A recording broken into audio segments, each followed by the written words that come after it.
humongous Veecon welcome, please, to the legend Snoop Dogg, his son Cordell, and his partner Nick.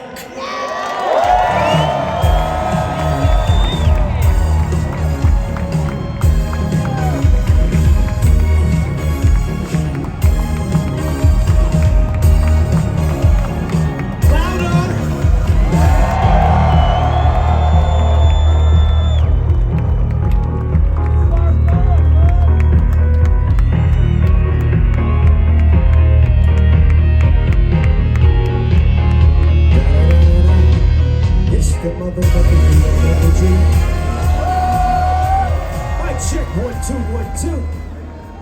What's happening, y'all?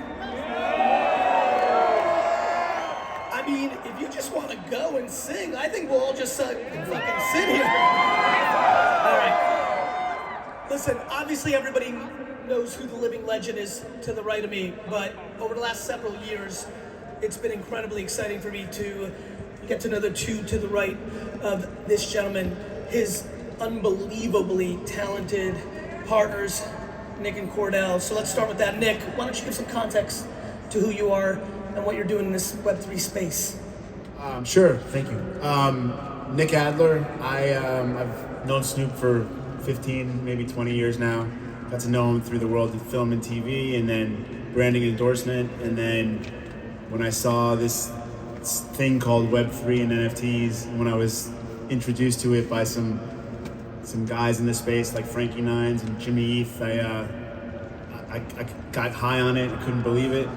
Called Snoop up. I said, "You're not gonna believe it." Saw some stuff. It's called Web3 and NFTs, and he looked at me crazy. He said, "Go to work, and we'll talk about it next year." And here we are. Love it. Let's clap it up.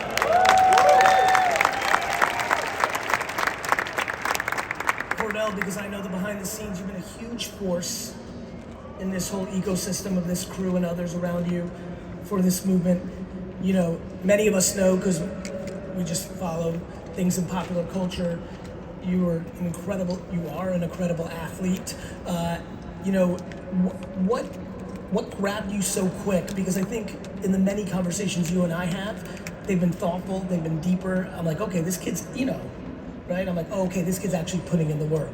He's in it. What caught you? I think when I saw Nick bring, crypto.com to my pops, and I was there and I was watching the whole conversation, everybody in the room was laughing. And that's what really, grabbed my attention.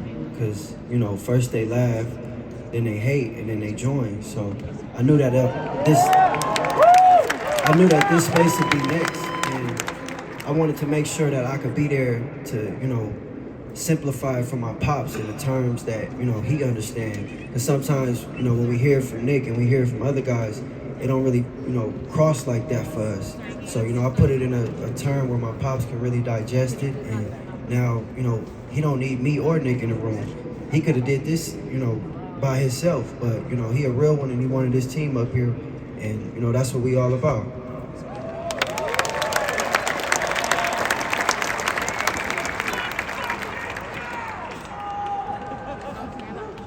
What do you got to say, mister?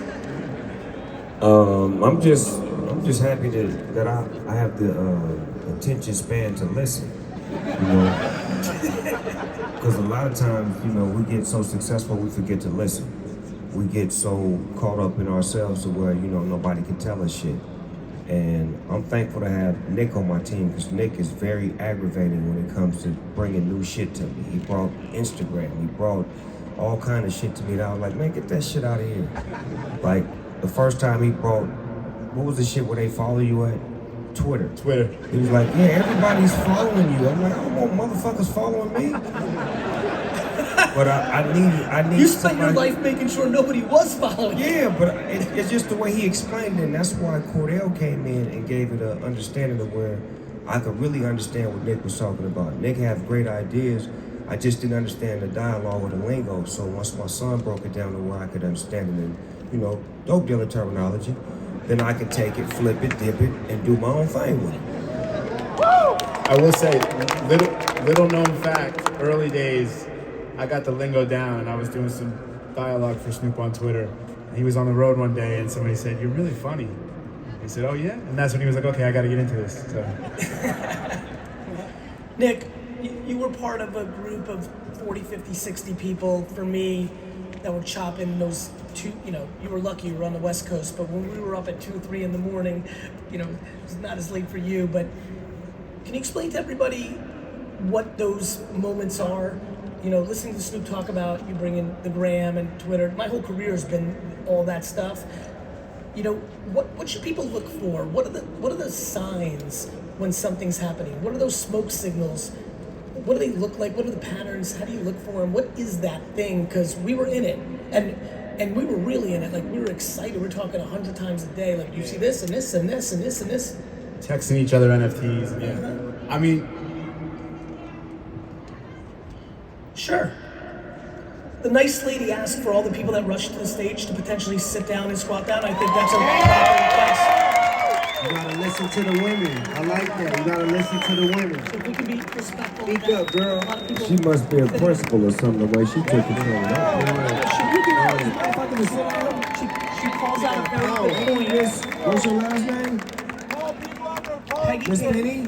Peggy. Becky. Brandy. It's good to see you, Brandy. Yeah. So real quick, let's keep this going. Real quick. You're welcome. Thank you, baby. Thank you for everybody. And on the corners, people have sat in their seats for a long time, and then people rushed in. I think that was an appropriate ask. So if we can be respectful, that would mean the world to me. Appreciate it, Brandy. Love Brandy more. so I guess, what was the moment? The moment? Yeah, just like, Yeah. it's less about the moment, Yeah. which is cool, Yeah. but I'm always thinking for this, so like, how do we bring value while the 4 of us sit up here? Yeah. And I'm I mean- wondering if, knowing your career a little bit, we've gotten closer in Web3 and I've always circled around in Web 2, you have pattern recognition. What I learned in Web3 was there was a lot of people that I've known or that, okay, this is the 3rd time they know it. Now I'm like, okay, I'll see you at Web 4 and I'll see you at Web 5 when I'm 90. Like, you've got that same skill I have. Maybe you can articulate it a little bit differently, because I want a lot of people here, Web 3 is the first time that they've been early into something. And where the real magic will be actually is going to be Web 4. I mean it, or something else. But so I'm trying to nail down maybe pattern recognition or something that might help. Yeah, everybody in this room is early, so applaud yourselves, because it's a huge opportunity ahead. I just looked around and realized the smartest people I knew were going into the space. Follow the developers. Like, there's kids that I knew for years who were helping us make apps and websites, and when I started to get tweets and DMs and emails saying, "Hey, you guys thinking about a token? Are you thinking about crypto? Are you thinking about NFTs?" At first I was like, no, that's, I kind of was blinded by the media, which is, you're gonna lose money and it's exploitive. And when I started to realize, no, why are these very smart people doing this? There's something more to this, and looked beneath it and started to understand that people like Gary and other really, really innovative lead thinkers were doing it. I was like, I gotta pay attention. And I'll say one other thing before I pass this on, is that I was around Snoop in 2007 when venture capital and technology and Facebook and Twitter and Instagram was all happening, and I realized that we had a tremendous impact. Snoop Dogg had a tremendous impact on those companies. They were built on the shoulders of talent, guys like Snoop and Ashton Kutcher and just every Soldier Boy. Like, people were just out there playing, and we got nothing out. We made some money, great exposure. There's great things that came from it, but we didn't really benefit from it, not to the level that those companies did. And when I saw Web3 happen, I really understood the blockchain and digital ownership. I said, game over. Like, now it's time to take control and redefine our narrative. And all Snoop needs to hear is like to see that and hear that. And when he took it, again, it's like, I can only teach him so much, and then ultimately the next level is where he elevates it to. Cordell, what given, how old are you? 25. Fuck. Gary, it's Champ Medici. I apologize. It's okay. Got you, Champ. Man, I wish I was 25. Champ, this is probably the deepest first rodeo, you've been in it, but like, this is the first time it's really changing out here. What are your early observations of what you think you're learning? When I first entered, all I knew was I wanted to bring what I like to this space. I didn't want to, follow a trend or do anything like that. So what I did was I just started reaching out to all the musicians that I knew that wanted to have independent freedom and, creative freedom. And once we sat down with my dad and we got to really, point him in a direction to make singles on the blockchain and not just use any artwork, but buy an NFT that allows you to exploit the IP and the rights and, push the conversation with the artwork as the NFT, and then the song can reference back to the NFT. And then now it's marketing itself, and then you jump on Twitter Spaces and treat that like a press conference. And, it was successful. In the first month, we traded 1,000 ETH, and we really, helped a lot of musicians that wasn't making money. A lot of musicians that's signed to Death Row back in the days and whatnot. So I just really wanted to bring the culture to the space, and I think I'm doing a good job.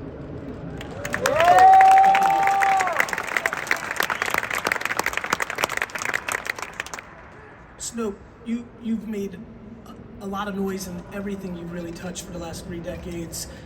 What's different in your mind about this? What feels different for you?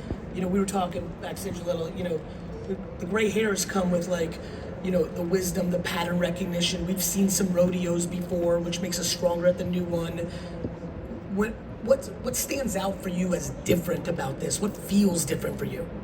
The thing that was the most appealing about this to me was the creative control, the independence, and then the ability, with my music to be able to let my fans own the music, trade the music, sell the music, and have actual real ownership. Because for many years I made records and you would buy a cassette or buy a CD or download a song, but you really couldn't get no value out of it. In this world, I could give you the opportunity to buy one of my songs, trade it, sell it, expose it, exploit it, make money off of it, and create different things around it. And that was interesting to me because I always wanted to make sure that my fans was connected to me, and I wanted to make sure that they always had a piece of me, so when I left here, that they could feel like they was always a part of me. And this is a way to do that because it breaks the third wall. Traditionally, you could do none of this stuff because the record labels, when they sign you, they lock you up, they tell you what you can't do, they don't let you put out music when you want, and it's just a lot of ramifications and a lot of, preventions to doing what you do. Over here, it's like free world to do what you want to do. It's creative, people enjoy it, they respect it, and it's a community where it's new and it's young, and there's no brainwashing going on. So it's so young and so fresh. I felt like I could come over here with my music and my personality and engage with the people that's making music over here and the people that's making music in the traditional world that's not making any money.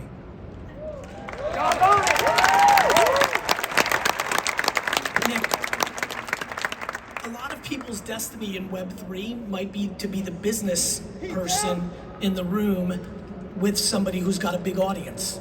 We're talking a lot about self-awareness to this audience, and some people's role may end up be the head of marketing or the business development person or the #1 COO of somebody who's an influencer on TikTok or an athlete. Talk about being in a position where everyone's trying to hit you up to do shit with somebody else, and how you think through that, what the protection modes are, what's the strategies, because I really do think in 3-4 years, 10, 15, 20 people here are gonna end up having a similar role because they're early. Just to remind everybody, you're uncomfortably early. It doesn't feel like that because a year in NFT land feels like fucking 67 years. But I feel you. right. So you know what though, G, on some real shit? Go ahead. When we first started doing it, we got advice to not do it. You get what I mean? People were saying, you should take your time. I think you should maybe, fuck that. We going right now. Say that one more time, because look at some of those people up there. I'm not sure they heard that. Okay, like I said, when we first started, there were people telling us, hey man, take your time. Wait, Snoop, I don't think, man, fuck that. We going right now. There's one word Snoop hates.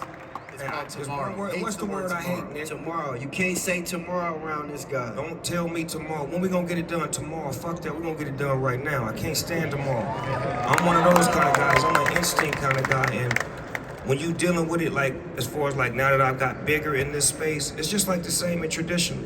you pick and choose who you want to work with. You don't just accept any and everything. You build you a team around you to run through it. That's what these guys are for. They check everything that I do, anything in the NFT space, because everybody's always using that word, NFT, NFT, NFT. The conversation start off, hey man, how your family doing? I'm out there, all right. Hey man, you think you can help me with the NFT? And that's what they're for, because they are there to make sure that this is a great business move. It accompanies us, and it's also something that we can give them, not just what they can give us. So it's got to be a 50-50 when you know, choosing your business partners when you get to this level. It's beautiful.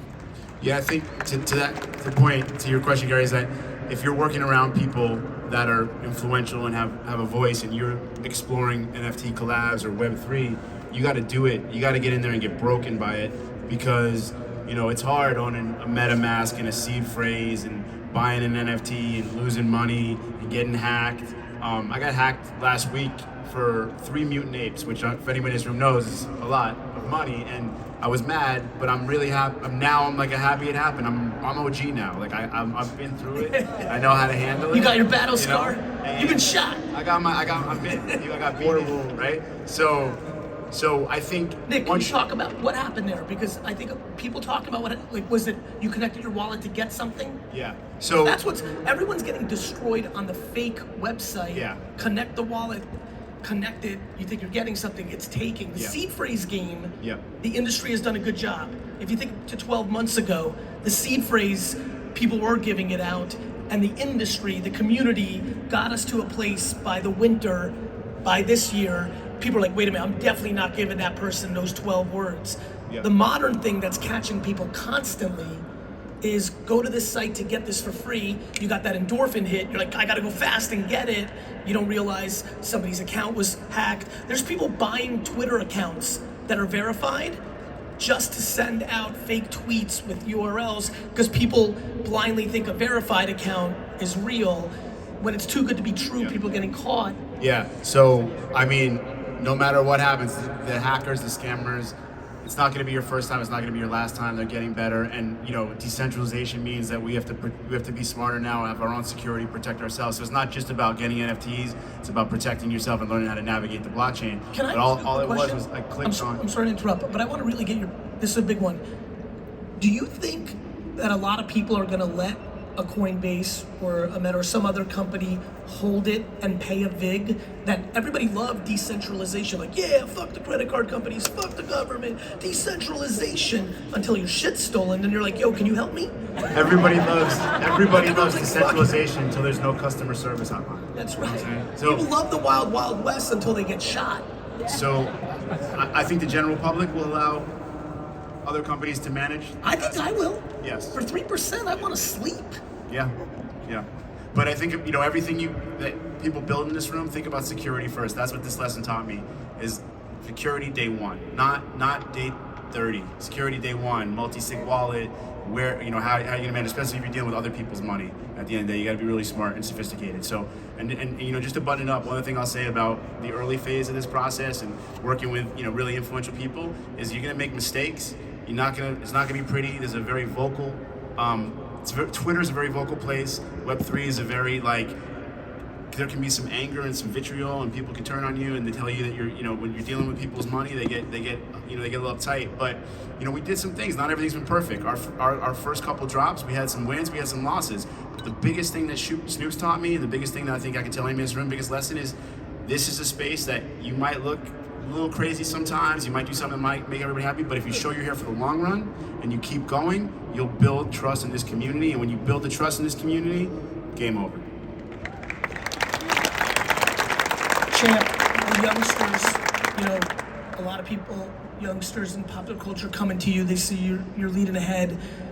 Do you think security is a big vulnerability to them because they're focused too much on the art and the money? And like, do you think lately, because there's been a lot of it, it feels like, do you think it's popping off? What's from your perch on security, what are you seeing? I just think sometimes the market is oversaturated, so, you know, everybody just being told to go here, go there, and, you know, they're not doing the proper research and checking who's behind these projects and seeing, like, if it's even legit. And it's hard to tell people not to do something when there's so much, you know, noise. And that's what I'm finding. I'm just I'm at the point where I'm not trying to convince people anymore. I'm just trying to, you know, find my lane and, you know, maintain in this space. Like the conviction part for me is like, I'm not really into that. Like, you know, if you genuinely want to get creative freedom and financial freedom, then come over here. And if not, you know, do what you're doing.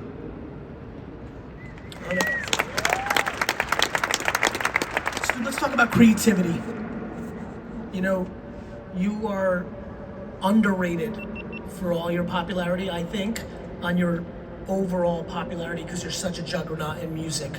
But for me, this is what I do for a living. And if you watch the moves, content, collaborations, just the way you've moved, especially in the last 15 years, I think that as people look back over time, you'll get more credit for the roundness of your creativity. I think this chapter has added to that legacy that at least was obvious to me a decade ago, that that the one-dimensional nature of creativity that so many of us get into because it's our strength, it's our passion. It's not bad, I'm not using that as a bad term, but you've got a pretty rounded creative skill set.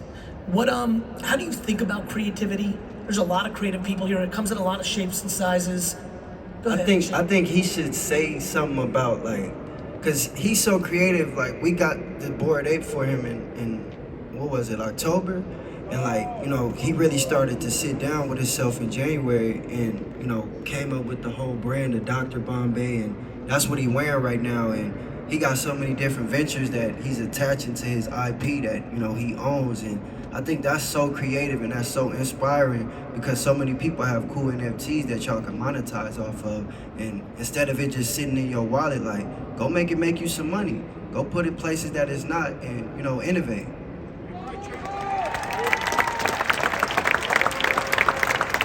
He said it. No, what he's saying is true though, because when I first got my Bored Ape, I was like, why everybody monkey just sitting up there just looking stupid? And you know what I'm saying? I'm like, can we do something with it? They like, yeah, this your shit, you own it. I'm like, all right, well, fuck it. I'm finna make some clothes. I'm finna open an ice cream shop. I'm finna do this. I'm finna do that. Like, everything and all things, because I'm gonna treat Dr. Bombay like Mickey Mouse. You know what I'm saying? If you get you something like this to where you can actually monetize it and make it move, you're supposed to research and find lanes that don't have a lane so you can create your own lane so you compete with nobody but yourself. And that's what I'm doing with my NFT. And creatively, when I do things, it's gotta be fun. That's the first rule of creativity. Fun. It has to be fun. If it's not fun, you won't fun, have the energy because you're like, this is corny, I'm out. If it's not, I don't give a fuck how much money you got. I don't care who it's with. If it's with this superstar, it's got to be fun. If it's not fun, I don't want to do it. I gotta come have fun. When you ask me to come to Veecon, this shit is fun. It's gotta be fun. You know, I gotta be able to be me, to be able to engage, to be able to do what I'm doing. And this is what I'm creative. I do this. So the lanes that I like to be in when it's time to be creative, they have to be fun and they have to make funds. See that word fun? See, fun is the key word. Fun and funds. F-U-N, F-U-N-D-S. Hello. So I'm going to stay on you here because these roses will be powerful. Something I've been very hot on is the concept of giving people roses while they're alive. And I just think it's a thing that we should be doing more for each other. So given where you're at, this just might be nice for some people either we all know or maybe some people we don't even know. If I just asked you, hey, give 2 or 3 roses, a person or 2 or 3 that got you to this moment, or maybe was a creative inspiration, going off the last question, what pops to mind? Who? I would definitely say my wife. Definitely say her. I mean, she gave me my beautiful family, and shit, she been dealing with Snoop Dogg since Snoop Dogg. That seems like some real And we work. still together. We not divorced. That's key. That's key. That's key. Goddammit. Speak on it. A lot of motherfuckers breaking up, but we're not. I would give my son Cordell some flowers too because Champ. yeah. I got scared there for a minute. Because Champ was a Never say football Cordell. player, and Champ was living my dream as a football player. Yeah. And then Champ decided to pull back and live his dream. And as a father, I had to respect that, and I had to get That's behind him and support him.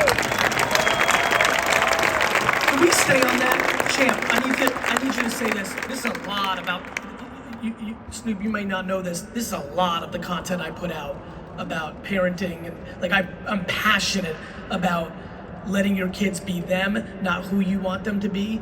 From the Champ perspective, there was no confusion. We all knew that that's what was happening. That means you were dealing with that shit 24/7, 365 for the youngsters in this room, and there's a lot of them. I've been taking selfies a lot the last 3 days. There's a lot of, especially immigrant families, like that have a situation where they love their parents so much that they want to do what their parents want to do, but I keep telling them, eat the pain now, because the resentment that you're gonna have on your parents forever is gonna be way worse. How did you have the strength, knowing how much you love your dad and knowing how much he was into that? Like, where did that come from? What were those conversations with yourself that got you to the place where you were ready to make what I believe is one of the hardest decisions a child can ever make? Because when you love your parent and you know what they're hoping for you, being able to have the strength to be your own man or woman to do what you need to do for you is a challenging thing at a young age. I mean, it was extremely difficult, but you know, you gotta just have the mindset to just keep going, and you can't look at your parents as perfect. You know, they had you. You know, they wasn't perfect. They didn't have everything figured out, and you know, my pops wanted to, you know, live his dreams through me. I can't, you know, fault him for that, because you know, if I had a son or something like that, I would have did the same thing if I didn't know as much as I knew now. You know, so I just look at it as, you know, we all human, and I really just bet it on myself. You know, I'm a firm believer in betting on yourself, and you know, I jumped out on a leap of faith, and I landed in the metaverse.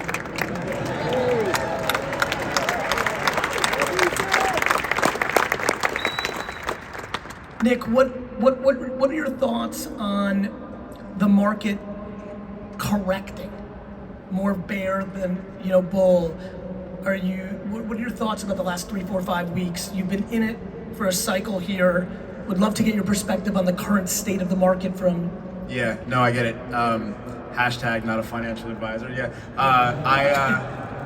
I think we're in for a rocky ride. I think there's going to be some trouble ahead before it gets better, but I think it's time to build. This is the best time. I like it in terms of the fact that you can walk around this room and meet builders, and it shakes out a little bit of the scammers, and it shakes out the projects that aren't meant to make it. And you know, it puts you, it embeds you in the game. Like if you're not here for the long run and you can't take it, you can't like stomach this fall, which will get worse, then you're not meant to be here. And you know, I'll say in 2017 is really when I started to dabble in the space with tokens before NFTs, before I knew what NFTs were, and I went up and I went way down. And I tell everybody it was the best money I ever lost, because it taught me that it was quality over quantity. And I think, you know, now we're getting to the quality point, and I think, like, you know, Veecon, V-Friends, Gary, like this is quality and this is long term. So, you know, bet on V-Friends, bet on the future. Hey, can I say something, Nick? I was talking to Chuck Liddell backstage, the Iceman, and we was just talking about the space, because we both, you know, we in here doing what we do, and we come from a different profession. So I was saying to Chuck, I was like, Chuck, I remember as a kid, with $1, I could buy a whole lot of shit. I could buy candy, potato chips, soda. As I got older, the dollar didn't mean shit, because the potato chips cost $1.29, the soda cost 75 cents. But one thing about this space, it goes up and down. And one thing about our careers, we go up and down, and we fight better when we down. So if you can fall down and get back up, have faith in this industry and stay involved.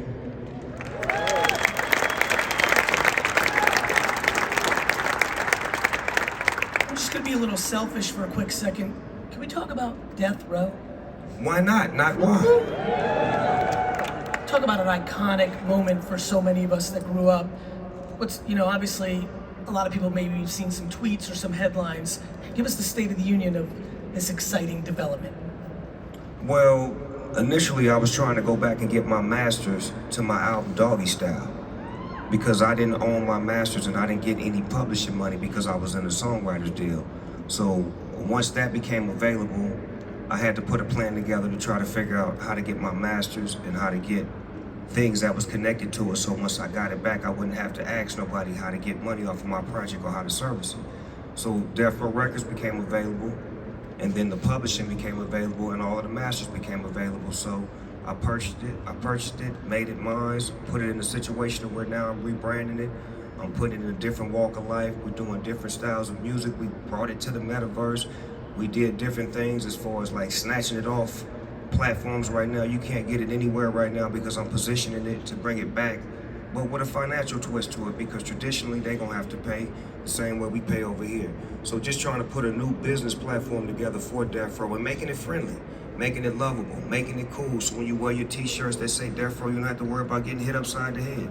You can just have a great time and know this is a great business venture and it's a new light. We even have kids music that we make. We got G-Funk Lullabies, we got Doggy Land, my TV show that I created. So it's just a different breath of fresh air that we want to put on Death Row. And I'm gonna make this IP what it was meant to be. It was supposed to be the greatest record label in hip hop, and that's what I'm gonna make it.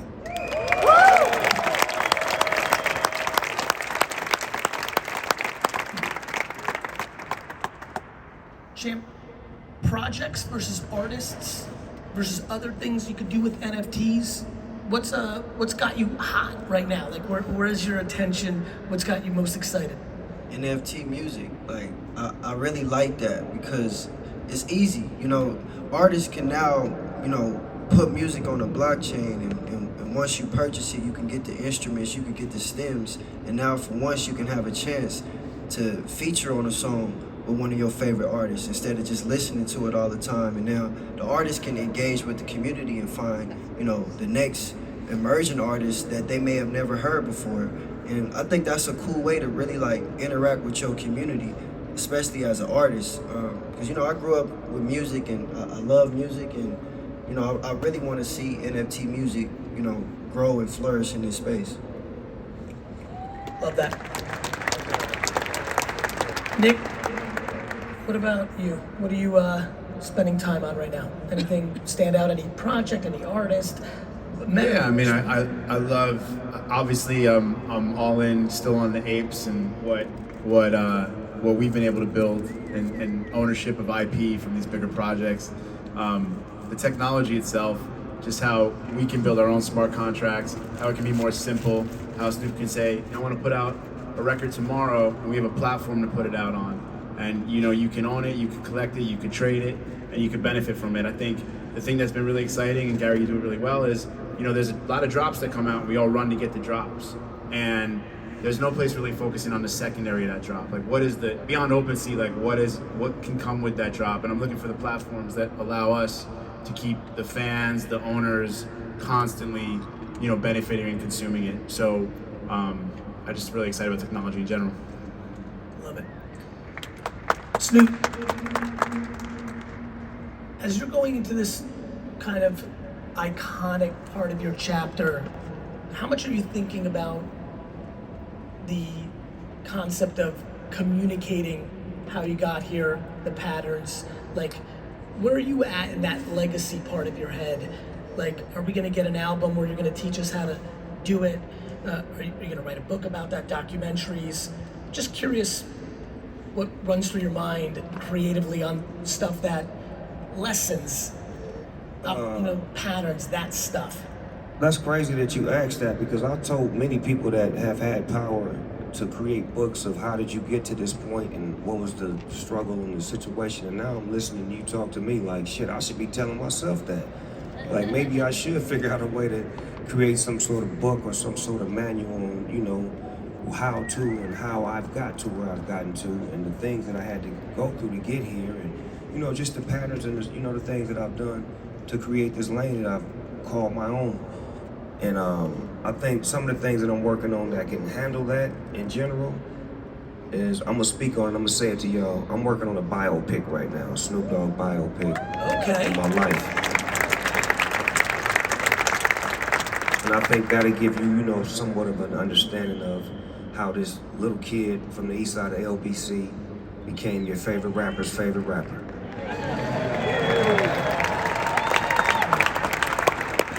I think we're gonna wrap up here with something that we've been in the lab with for a while. They said, oh, like Gary Vee for the rap. I might do that before it's a rap. I might do that. You do got the rap voice, though. I can't even front, V. Your voice is special. Speaking of special, we've got a special surprise for every person on Earth that owns a Veecon ticket.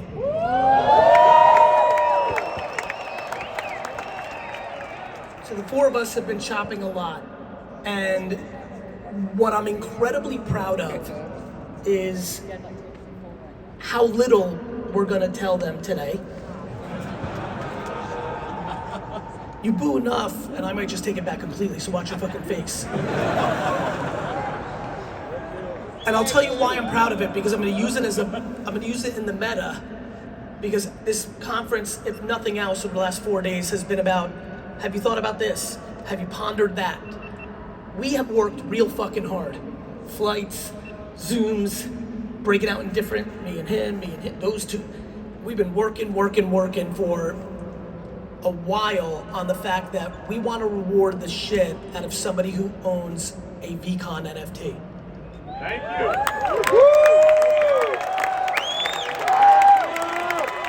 Oh, this is better than you think. Based on that bullshit, this is way better than you think.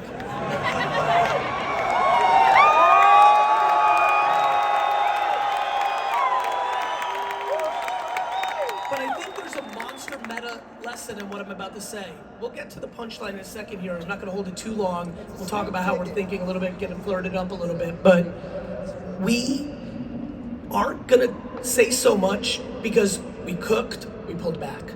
We chopped, we sliced back.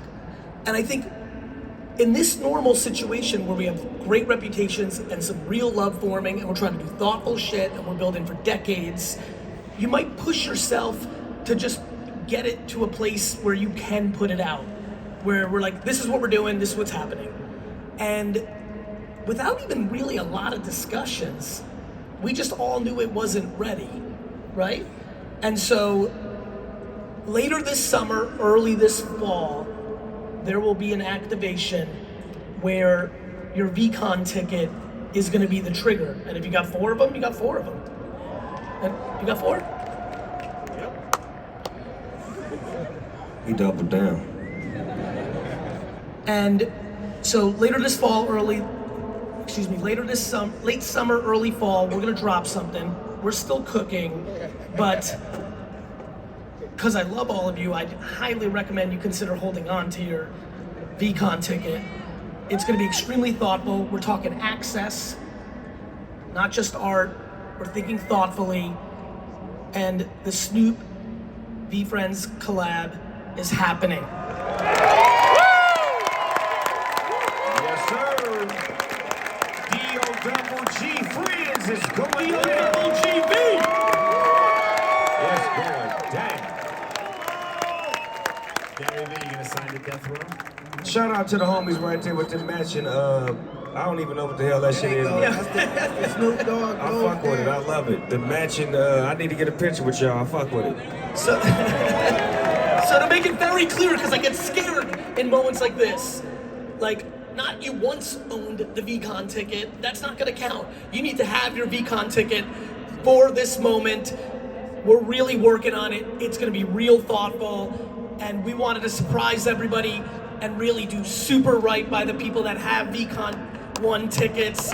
And we will see you in the late summer, early fall with more details. It's about to go down. Snoop, do you think it's going to be a good collab? Nah, I think it's gonna be a fucking great collaboration.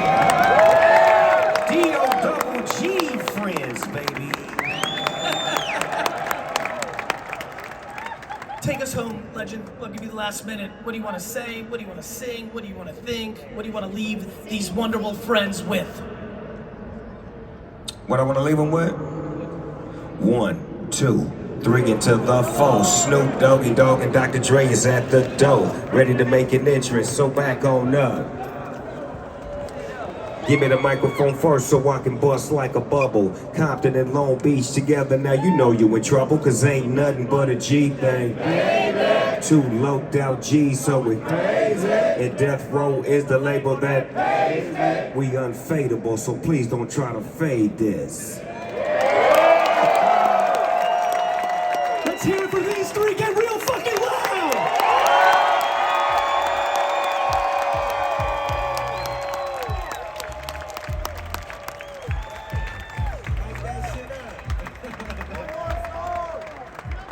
Shout out